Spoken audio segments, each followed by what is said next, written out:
Bismillahirrahmanirrahim. Assalamualaikum warahmatullahi wabarakatuh. Kali ini saya akan mempresentasikan reflective writing, pengetahuan yang didapat dari 5 topik yang telah dibahas di mata kuliah Manajemen Infrastruktur Hijau. Apa itu manajemen infrastruktur hijau? Manajemen infrastruktur hijau melibatkan pendekatan berintegritasi untuk merancang, membangun, dan memelihara sistem berbasis alam yang mendukung berkelanjutan lingkungan perkotaan seperti pengelolaan air dan ruang terbuka hijau.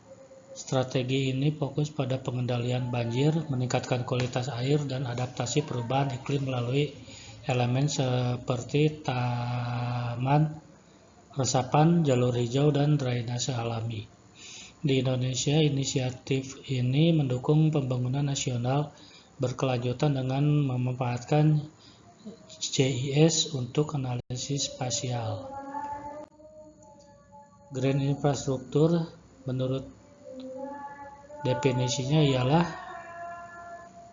sebuah konsep atau upaya dan pendekatan untuk menjaga lingkungan yang sustainable melalui penataan ruang terbuka hijau dan menjaga proses-proses alami yang terjadi di alam seperti siklus air hujan, kondisi tanah, dan limpasan permukaan. Konsep infrastruktur hijau adalah membentuk lingkungan dengan proses alami yang terjaga meliputi manajemen air hujan, manajemen kualitas air, hingga pada mitigasi banjir. Tujuan dari penerapan infrastruktur hijau adalah untuk meningkatkan kondisi lingkungan dan pemeliharaan ruang terbuka hijau, dan mana penerapannya sangat berkaitan erat dengan aspek tata ruang, sosial, dan ekonomi, menurut Young et al. 2014. Elemen green infrastruktur secara mikro dan makro. Secara mikro yaitu atap hijau yang berfungsi mengurangi beban termal bangunan, dinding hijau yang berguna mitigasi vertikal pada permukaan bangunan, rain garden yang berfungsi sebagai sistem pengelolaan air hujan lokal dengan infiltrasi alami, bioswale atau saluran vertigasi yang memungkinkan infiltrasi dan filterisasi air.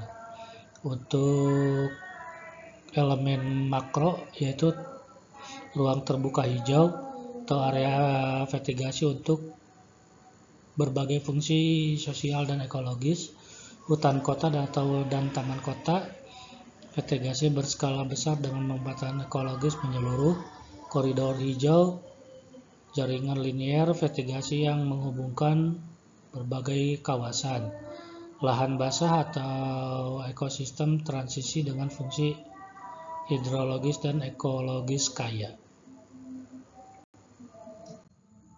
Pendekatan komparatif pada kasus studi global yaitu di Indonesia dan Teheran, Iran.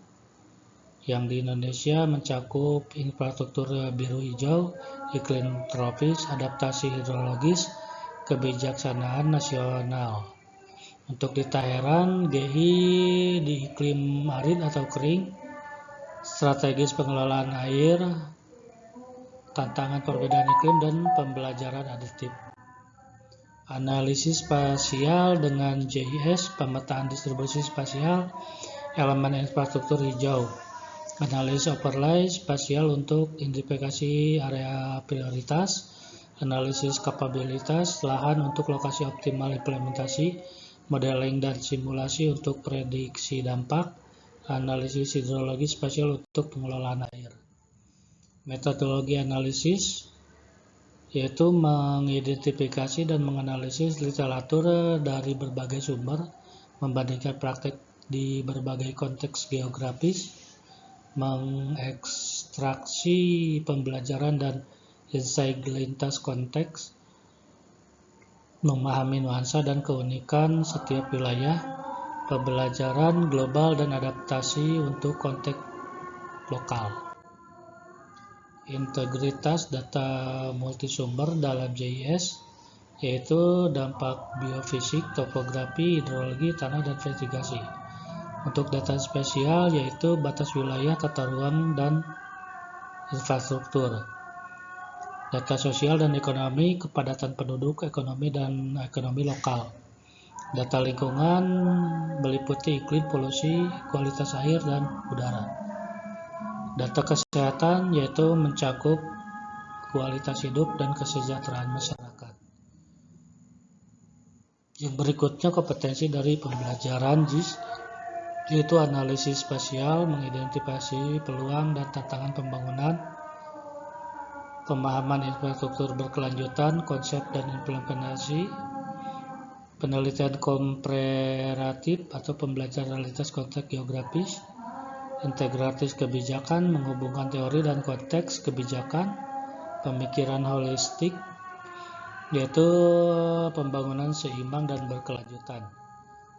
Untuk pemahaman dari mata kuliah tersebut yaitu JIS adalah alat untuk pengembalian keputusan perencanaan yang lebih baik. Infrastruktur hijau adalah respon strategis terhadap tantangan urbanisasi dan iklim. Untuk paradigma Grey is the New Grey merupakan pergeseran fundamental. Solusi berbasis alam memberikan manfaat multifungsi, efisiensi, dan berkelanjutan.